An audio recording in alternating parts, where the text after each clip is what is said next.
En los contenidos de Mateando Rural, consorcio de radios para todo el país, estamos hoy en comunicación en Río Negro, ¿no? En Río Negro nos va a recibir, nos vamos a Río Negro con el ex ministro de Ganadería, actual senador de la República, ingeniero agrónomo Carlos María Uriarte. Gracias por acompañarnos. ¿Cómo anda? Buen día, Mauricio. Un gusto de acompañarte como siempre. Y el placer es nuestro. El placer es nuestro.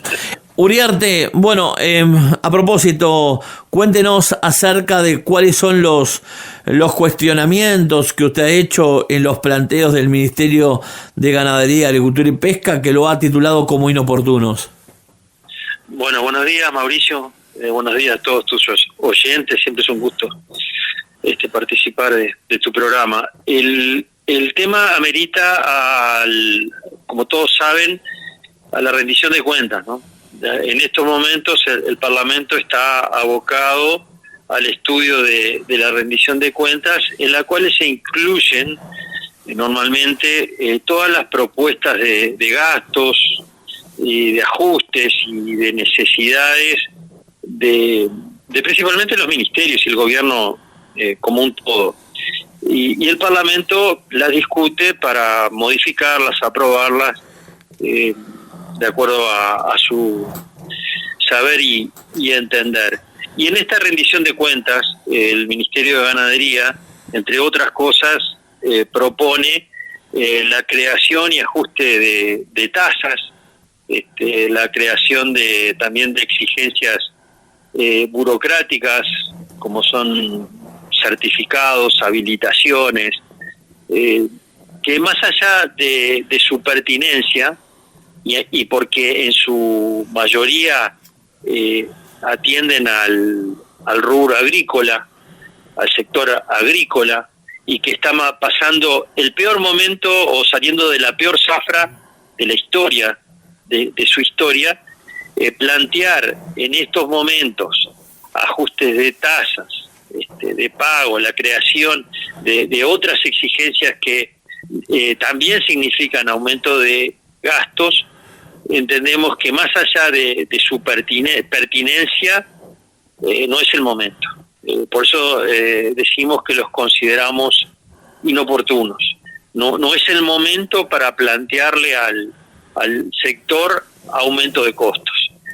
Entendemos que se trata prácticamente de la última rendición de cuentas que este gobierno va a tener, pero es bastante duro para el sector que desde el gobierno se transmita ese tipo de señal. Aparte que si uno lo lleva a plata es insignificante para el gobierno.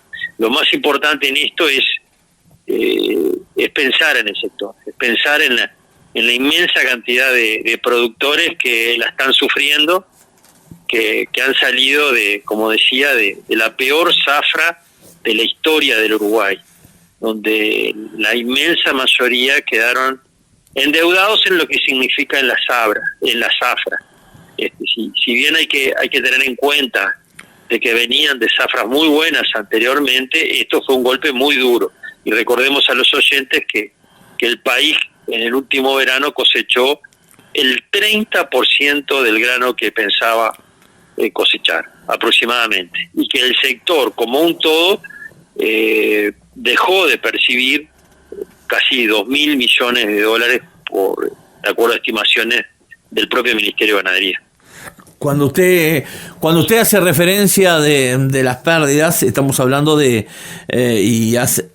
dice textualmente la más grande de la historia, estamos hablando de cerca de 2.000 millones de dólares. Sí, esas son las estimaciones que el Ministerio hizo en reiteradas oportunidades de las cantidades que debido a la seca el país deja de recibir del sector agropecuario. Son cifras que pueden tener, tienen muchos supuestos, pero sí lo que es claro es que cualquiera sea la cifra que se ajuste, es de magnitud importante. De Posadas, entre otras consideraciones que dan base al cuestionamiento suyo, afirma: el Ministerio de Ganadería, Agricultura y Pesca se despacha con una veintena de artículos del más rancio cuño socialista, pretende obligar a todos quienes usen insecticidas a contratar un ingeniero agrónomo, fija o aumento tasas varias y surtidas, incrementando costos y engorros burocráticos. Bueno, justamente yo respeto mucho a Ignacio de Posadas, que ha sido un gran profesional, integrante del gobierno de la calle de Padre, y aparte una pluma exquisita, pero a veces es medio duro los términos. No tengo ese estilo, y tampoco entró en la discusión de la pertinencia de estas medidas, porque yo comparto muchas de ellas, que son procesos o pasos que el país debe dar en procura de garantizar lo que los mercados nos exigen. Lo que sí cuestiono es el momento para hacerlas, sobre todo en la señal, porque como ya dije, no significan mucho dinero, pero sí significan desde el punto de vista de apoyo al sector en un momento muy difícil. Eso sí, eso me parece que justifica lo inoportuno. Lo de rancio y lo de sentido socialista, bueno, eso lo dejo por cuenta de Posadas, pero porque uno tendría que analizar, es un todo, ¿no? Son muchísimas medidas que el Ministerio ha introducido en esta rendición de cuentas en ese sentido, tal cual lo expresa de Posadas, pero vuelvo a decir, me parece mucho más serio el sentido de apoyo o de ignorar el momento que el sector está pasando. Uriarte, otra polémica que se generó fue sobre el cuestionamiento suyo. No fue el único que hubo recientemente, con foco en jerarcas del Ministerio de Ganadería, Agricultura y Pesca. También al cierre de la semana pasada, Carlos Riston, director general en la Dirección de Desarrollo Rural, que fue nombrado por usted, lo recuerdo, del Ministerio, se expresó luego que en esa misma red social se aludiera a una entrevista en Radio Rural a Julio Preve, es jerarca del Ministerio de Ganadería, Agricultura y Pesca, y se cuestionará decisiones del Ministerio de Ganadería, Agricultura y Pesca y la mencionada dirección ministerial. ¿Quiere hablar al respecto? Mira, preferiría no opinar porque no lo escuché a Julio Preve, pero cualquiera de nosotros que estamos en el ámbito lo conocemos. También es otra persona de un estilo muy directo y bastante ácido en sus críticas, que muchas veces tiene razón. Entonces yo no lo escuché a Julio Preve, tampoco a Ristrom, pero a mí Ristrom me merece toda la confianza y estoy seguro que lo que dijo está ajustado a la realidad, y lo debe haber dicho además con mucho respeto a la figura de Julio Preve, que recordemos, Julio Preve ahora hace muchos años se comporta más como un periodista que otra cosa, pero él fue director de OPIPA durante muchísimos años, ¿no? Muchísimos años director de OPIPA, que es la oficina de presupuesto del Ministerio de Ganadería, es muy importante, de políticas agropecuarias. Es decir, él sabe lo que dice y tiene conocimiento de causa para decirlo. Entonces me parece que son dos opiniones que hay que escucharlas, nunca desconocerlas y bueno, y después cada uno sacará sus propias conclusiones. Usted sabe que con el equipo de Agronegocios TV, programa de televisión de nuestra productora, recorremos mucho el país y han habido diferentes reclamos de productores, concretamente a Carlos Riston, criticándolo, que está mucho en una oficina en Montevideo y no recorriendo el país. ¿Usted cómo ve la actitud, no solamente de este jerarca, no voy a hablar puntualmente porque lo conozco y no va a querer referirse puntualmente al director, pero cómo ve la gestión de los jerarcas del Ministerio de Ganadería, Agricultura y Pesca, y usted sacando algunos? Por ejemplo, sabemos de que Nicolás Chiesa recorre mucho el país, y no somos quien para estar defendiendo, y no necesita abogado, ni Chiesa ni los demás jerarcas, pero sí conocemos la labor, por ejemplo, de Chiesa, que recorre el país. Ahora, ¿Usted cree como como algunos productores que hay jerarcas que se quedan mucho en Montevideo y piensan resolver todo desde el hormigón en vez de estar donde están los verdaderos problemas del agro nacional, como es el campo y es la tierra adentro? Mauricio, desgraciadamente, y sin referirnos a nadie en particular, lo que tú dices ocurre.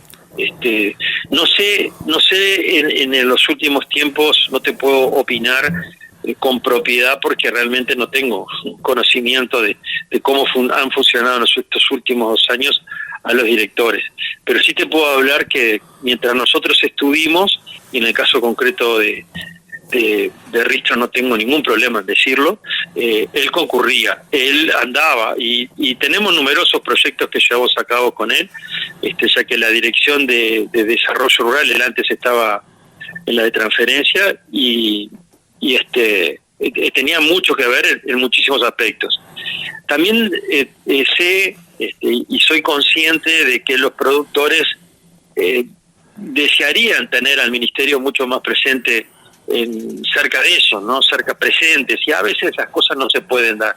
Entonces, sin decir una cosa o la otra, creo que ambas son realidades. Yo, de las personas que en las cuales nosotros confiamos, lo hicimos plenamente conscientes de que esto que es también para nosotros una exigencia, o sea, que el ministerio esté presente a todo nivel y sacarlos de las oficinas, tanto a nivel de Montevideo como a nivel de las oficinas departamentales, era un objetivo.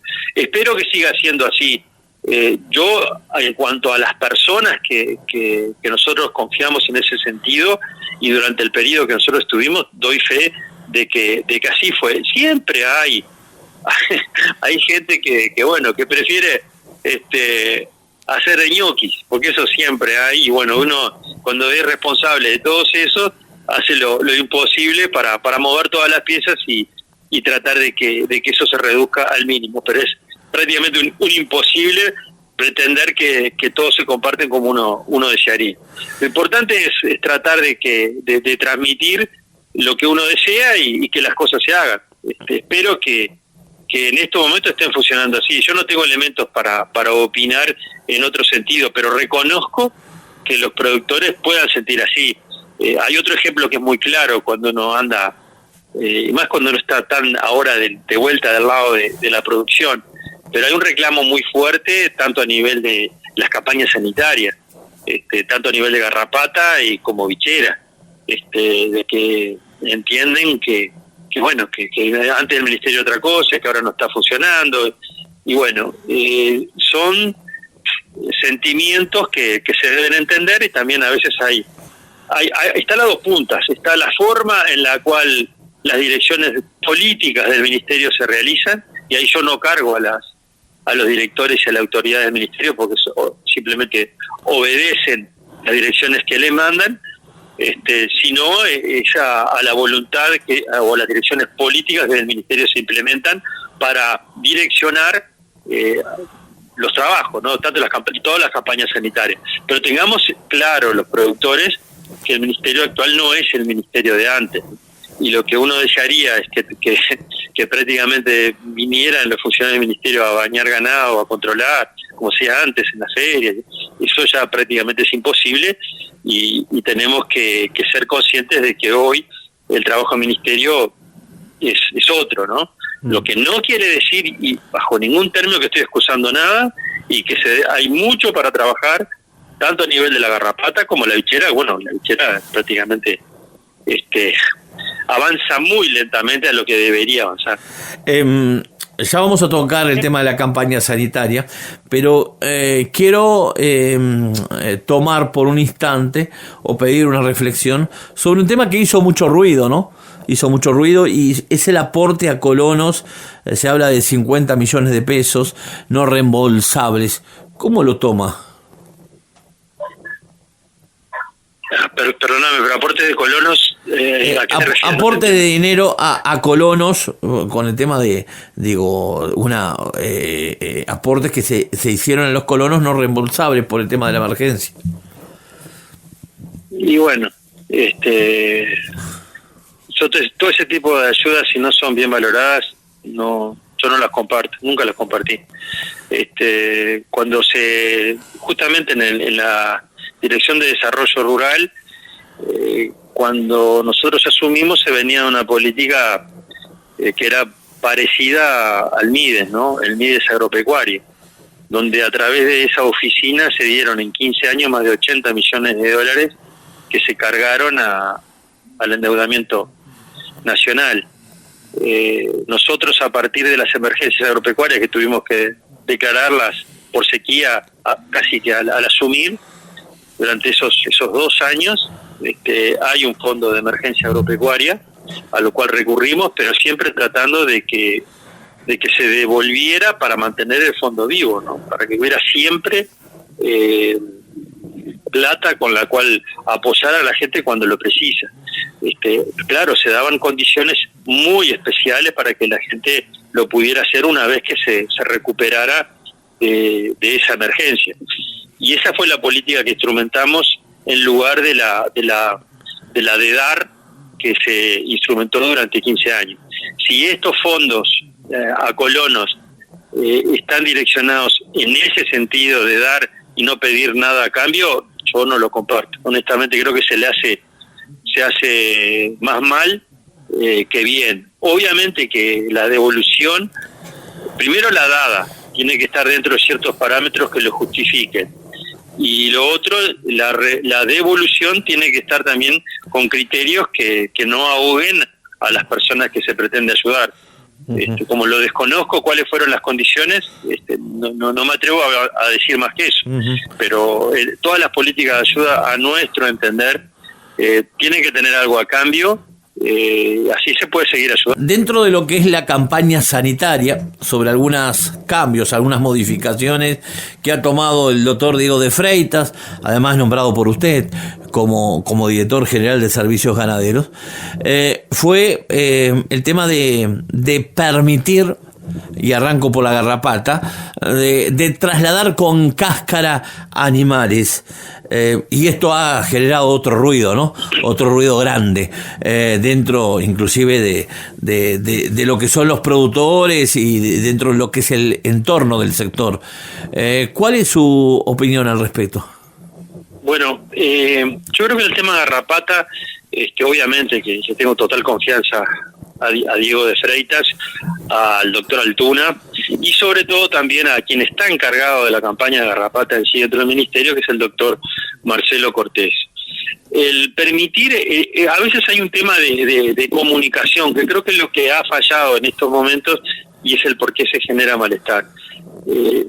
Basta con aclarar que ese permiso de mover ganados con garrapatas muertas y con cáscaras es solo y cuando el que recibe el ganado lo permite.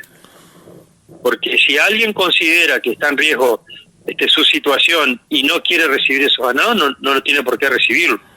Así que dentro de ese marco y tal cual está vigente, yo no le veo mayor inconveniente porque ha habido muchísimas injusticias y yo soy uno de ellos. Yo aún estoy interdicto de hace, 4 o 5 años cuando era ministro, que vendí unas vacas a Colonia y bueno, tenían cáscara y creo que era una garrapata muerta en 70 vacas. Y bueno, son esas vacas en pleno invierno, peludas, se pasan, y eran 1 o 2. Y está bien, la técnica que las encontró está bien, hicieron todo lo que debía hacerse y bueno, y quedé interdicto.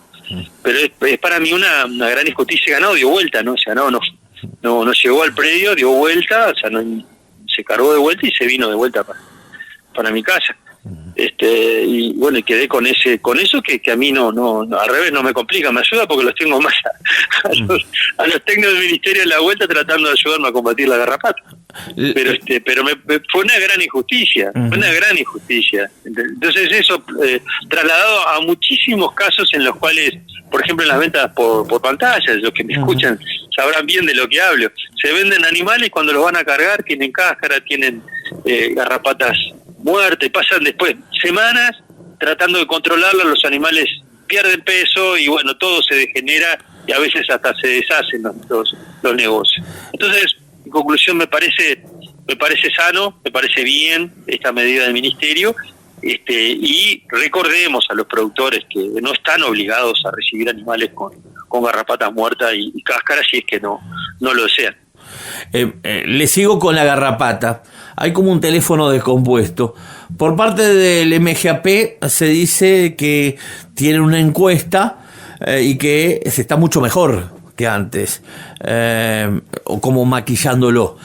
Sin embargo, hemos estado en el Congreso de la Federación Rural y los productores, y también recorriendo el país, sobre todo en la zona norte del país, y dicen que estamos pasando uno de los peores momentos con el tema de garrapata, y que está todo dominado de garrapata. ¿Por dónde, a quién hay que creerle? ¿O al ministerio que te maquilla una encuesta que todavía se desconoce cómo se hizo esa encuesta? O la voz de los productores que dicen que el panorama, el parto viene atravesado y que cada vez estamos peor? Mira, Mauricio, para usted, ¿cómo estamos? ¿Estamos mejor que antes o estamos peor que antes? Y no me responda con el casé, Uriarte, ¿eh? No me responda con el casé ni arriba del muro, no se ponga arriba del muro. Para nada. Yo considero que eso es irrelevante. Lo que sí es verdad que es un problema grave. Para mí, lo que dicen los productores es real, y qué pasó para atrás es irrelevante. Hoy es un problema grave que debe ser atendido, y es mucho más grave que antes, porque a lo que era tradicional tenemos que sumarle las resistencias que se van dando, que se van generando, que es algo natural, que las garrapatas se van haciendo resistentes a las drogas que utilizamos, y por eso es que se hace cada vez más difícil combatir. Pero yo miro para el futuro, y el presente es grave. El presente indudablemente es un tema que amerita el foco de todos, no solo el ministerio, los productores también, porque acá también otra cosa que creo que no está bien echarle la culpa siempre a los demás, y cada uno de nosotros como productores debemos de asumir nuestra mea culpa de que si estamos haciendo correctamente todo lo que se debe hacer. Y ahí, mira, lo he hablado tantas veces, a veces con Cortés, que él insiste mucho en eso. A la hora de utilizar productos, estábamos utilizando los productos debidos, tenemos un buen control de los baños, tenemos cada vez que se va a bañar, hacemos una buena juntada de los animales, no queda nada en el campo. Cuando se bañamos cada 20 días, y conseguimos garrapata menos, y hacemos un control cruzado con drogas para tratar de eliminar resistencias. Son todas cosas que son inherentes a nosotros mismos, a los productores. Por eso creo que sí, como uruguayos tenemos todo el derecho de pedirle al ministerio que nos apoye, pero tampoco sacar nuestras propias responsabilidades. En una palabra, porque me la quiso disfrazar, de todos modos, y es todo un titular, ¿no? El que tiró, es todo un titular, estamos peor que antes. Sí, eso es verdad. Estamos peor pero te vuelvo a decir por lo mismo, no por el efecto de si el ministerio hace mejor las cosas o no, eso es irrelevante.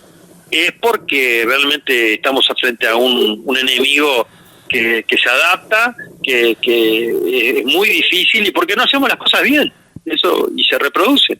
Entonces, creo que estamos en un momento peor, y bueno, y obviamente estamos en una situación donde cada vez depende más de nosotros mismos, ¿no? Uh-huh. Lo que hagamos.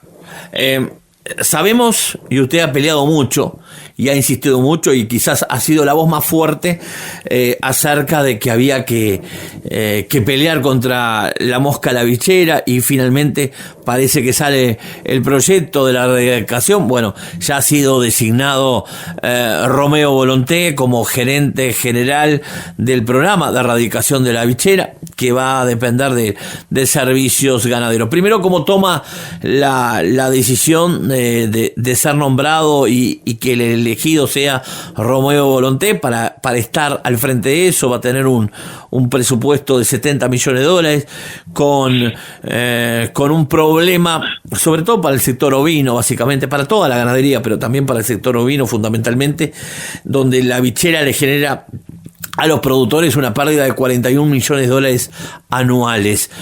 Usted dice que está lento. Vio que en Panamá lo que pasó, ¿no? Se volvió a reactivar el tema de la bichera, justamente de donde vamos a traer las moscas. A ver, vamos por parte. A mí te agradezco por tocar el tema, porque es uno de los temas que más me ha amargado después de mi alejamiento del ministerio, porque para nosotros le veníamos poniendo un calor muy especial. Había un grupo de bichera armado, muy motivado, la teníamos, como quien dice, en la mira, y la actual dirección del ministerio le quitó calor, lo dejó de ser la prioridad, y bueno, la enlenteció, por lo menos la enlenteció. Nosotros hoy estamos casi seguros que a lo sumo se podrá empezar en este periodo de gobierno, pero jamás se va a lograr la erradicación. ¿Lo encajonó el actual ministro? Tú se lo dijiste desde el vamos hace 2 años, y yo creo que estabas absolutamente en lo cierto. Vaya a saber las razones, pero él por durante 6 meses ignoró. Bueno, hasta ahora ese grupo de trabajo nunca más fue citado. Y creo que se han tomado medidas como para decir, después de los primeros 6 meses, como para decir, estamos haciendo algo, pero no, ni cerca de hacer todo lo que uno podría hacer para poder erradicarla en el menor tiempo posible. Y lo que a nosotros más nos motivó siempre fue lo que significa el costo para el país, que según estimaciones del ministerio anterior al nuestro, de Enzo Benech, un trabajo que se hizo, lo ubicaban en costos directos del orden de los $40 millones anuales para el país. Cuando hablamos de un costo de erradicación de la bichera de unos $70-80 millones, de acuerdo al ministerio actual, habla a las claras es algo que no se puede dudar. Sin embargo, desde el ministerio se lo enlenteció, se lo encajonó, como te dice, como quiera, durante un tiempo, y después se le empezó a poner calor. Pero también desde los productores, desde las propias gremiales, se la empezó a cuestionar, se la empezó a hablar de que garrapata versus bichera, cuando es algo que no tiene nada que ver, de no involucrarse, de mirar a ver lo que hacía el ministerio, muy, muy distinto a lo que se venía haciendo. Y hasta hoy uno percibe de que no está las ganas, el fervor que una erradicación de este estilo, un desafío de este estilo necesita. Para ser exitosos necesita a un ministerio y a los productores absolutamente consustanciados en querer erradicarlo. Si hay dudas, como está viendo ahora, la probabilidad del fracaso aumenta. No con esto queremos decir que no se ha hecho nada, porque, por ejemplo, hubieron dos giras a Panamá para conocer el centro de producción de la mosca estéril. Se nombró a Romeo Volonté, una persona que ha estado siempre involucrado en el tema. Ese trabajo que yo mencioné, él lo coordinó, creo que fue, cuando Benech era el ministro. Y en el grupo de bichera que yo también hice mención, él estaba como representante, como gerente del SUL, él siempre estuvo involucrado. Entonces yo veo con muy buenos ojos que una persona como Romeo haya aceptado este enorme desafío que significa gerenciar un programa de esta dimensión. Además se creó el fideicomiso, y acá empezamos a tener las divergencias.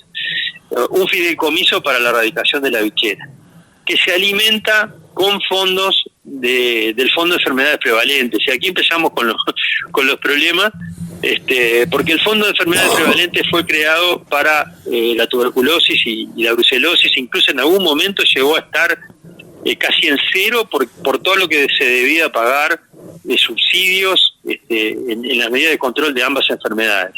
Aparentemente ahora tiene plata y sería capaz de poder aportarle a la erradicación de la bichera. Pero lo que a nosotros nos preocupa es que ese fondo es dinero que aportan los productores.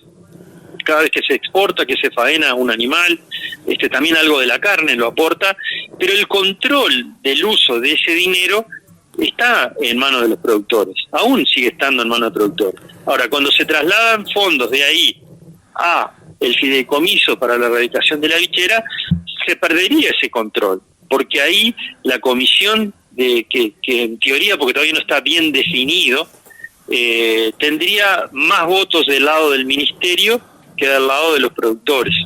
Si igual la comisión estaría integrada por partes iguales, el presidente de esa comisión vota doble y por lo tanto se corre el riesgo de que se terminen aprobando la utilización de fondos sin la autorización o que los productores lo apoyan. ¿Y por qué decimos esto? Porque el riesgo y el temor que hay es que lo que se junte para la bichera termine siendo aplicado en otras cosas. Por ejemplo, se contrate gente que termina siendo incorporada después al ministerio, o termina comprando vehículos o lo que fuere, que termina en el ministerio. Nuestra visión siempre fue que fuera administrado por los productores y que obviamente tuviera el control del ministerio, pero nunca en el uso de fondos. El ministro actual consideró que no era distinto, que había que hacerlo así, y bueno, se resuelve así. Nosotros seguimos discrepando y nos asusta mucho este punto de vista. Básicamente, digo, por eso te decía, se ha enlentecido, va lento, se ha cambiado, pero nosotros nos preocupa muchísimo y te soy sincero, es lo que más nos preocupa, lo que más nos da pena de no haber tenido la oportunidad de concretar y terminar este tema, por lo menos darlo por iniciado y que podríamos estar siendo libres de la garrapata, porque es posible, hay una tecnología que lo permite, se puede erradicar, muy contrariamente a lo de la garrapata. Claro, o sea, usted hablaba de la bichera, digo porque dijo la garrapata. Perdón, de la bichera. Claro. Para la bichera hay una tecnología, para la garrapata no hay tecnología. Ahora, de todos modos, vio que en Panamá le hacía referencia a que Panamá volvió a la bichera, ¿no? Sí. Bueno, pero Panamá, a ver, ¿por qué está la COPEC en Panamá? Es porque justo donde está la barrera que controla que la mosca no suba de América del Sur a América del Norte. Entonces es muy esperable que ahí puedan haber avances desde el sur hacia el norte, y que estoy seguro que la gente de la COPEC lo va a controlar. O sea, es donde se puede esperar que este tipo de cosas ocurran. Lo grave sería que apareciera en el norte, sobre todo en América del Norte, y que ha pasado en los últimos 50 años, ha habido por lo menos dos apariciones de la mosca de la bichera después de haber sido erradicada. Y en esto, a ver, cuando hablo del compromiso, cuando yo decía el compromiso del gobierno y de los productores en erradicar, tengamos en cuenta que Estados Unidos financió la erradicación de la bichera en casi todos los países de América Central. Por eso el caso de Uruguay es inédito. Inédito no lo va a hacer con apoyo monetario del Congreso de los Estados Unidos, sino lo vamos a hacer los propios productores.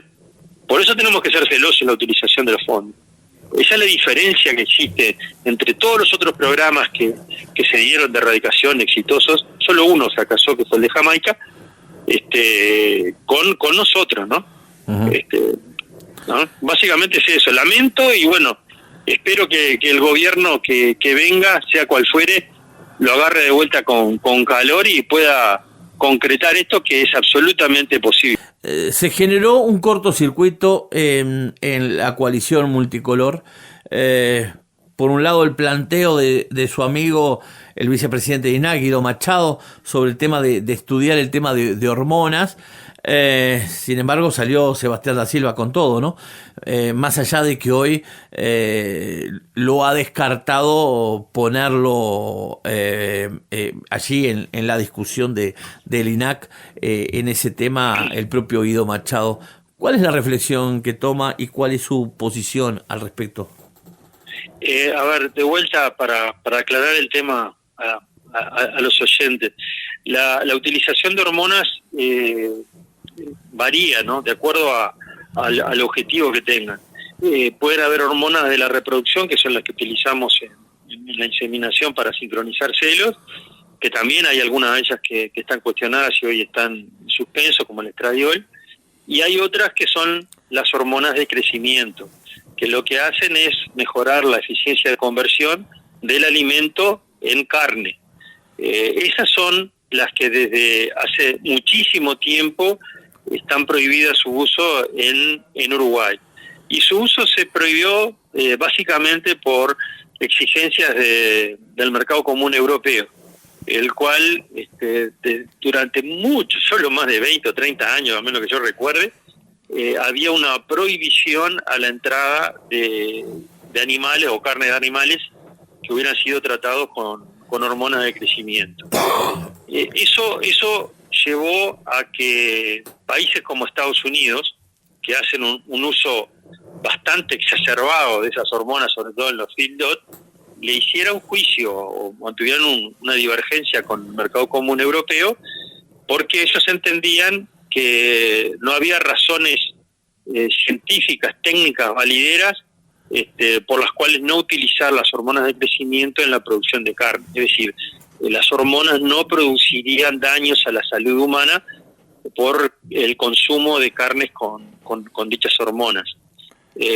Los europeos dijeron durante muchísimo tiempo que más allá de que fueran cancerígenas, producían otro tipo de problemas. Lo cierto es que pasó mucho tiempo y Estados Unidos le ganó el juicio a Europa, para hablar en términos generales, y comprobó y quedó admitido de que esas hormonas no producen daños a la salud humana, o que el consumo de carne que fue producida con la utilización de hormonas no produce daños a la salud humana. Y ahí nació la cuota 481, que antes se llamaba de otra manera, que no me acuerdo ahora, con otro número, que fue una especie de compensación que Europa le hizo a Estados Unidos por el daño que le provocó por no permitir el acceso a Europa de las carnes de Estados Unidos que hubieran tenido el uso de hormonas. Es en base a este razonamiento que el vicepresidente de INAC, nuestro amigo Guido Machado, propuso reestudiar el caso de Uruguay, que aún mantiene prohibida la utilización de hormonas del crecimiento, con total lógica. También me parece que es muy lógico, porque no solo Estados Unidos produce en base a la utilización de hormonas. Hay muchos países en el mundo, creo que me acuerdo de Australia, que se caracteriza por ser bastante saludable, utilizan también, o tiene permitido. Creo que Brasil también. Pero hay muchos países que producen carne y exportan carne en el mundo que producen hormonas de crecimiento. Entonces el planteo de Machado era absolutamente de recibo, para no qué significaría habilitarla, sino volver a estudiar el tema, para ver si convenía o no levantar esa prohibición. Y bueno, Da Silva fue bastante duro y directo, de entender que no. Más que nada porque Uruguay, a lo largo de todos estos años, ha mantenido una figura y la ha fortalecido de país que produce carne sin la utilización de hormonas. Durante el Ministerio de Aguerre le añadió el concepto de uso de antibióticos. ¿Se acuerdan que lo llamó never ever? O sea, nunca jamás la utilización de hormonas y de antibióticos. Le añadió eso. Y eso le ha hecho mucho bien a la figura de Uruguay en el mundo, en un momento que el consumo de carnes, más que nada rojas, es bastante cuestionado, o fue cuestionado. Usted está en la misma línea. Usted está en la misma línea. Yo estoy un poco en la línea, porque creo que lo que se gana con la utilización de hormonas del crecimiento y perder, o sea, contrapesado a perder esa imagen de Uruguay, productor de carne, país natural, que produce carne saludable, inocua, en un ambiente, cuidando el ambiente, con bienestar animal. Eso es lo que nosotros debemos mantener al máximo y velar para qué es lo que nos diferencia, ¿no?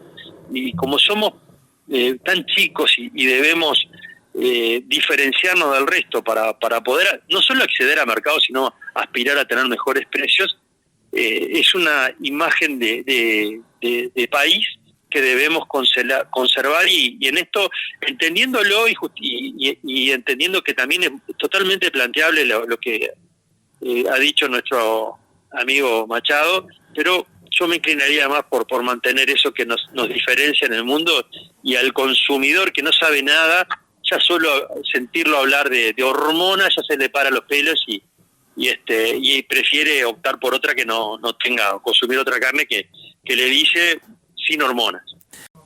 Carlos Uriarte, no me queda más tiempo, le agradezco, además como siempre, sin cassette, sin pelos en la lengua. Le mando un abrazo, senador. Otro para ti, un saludo a toda tu audiencia.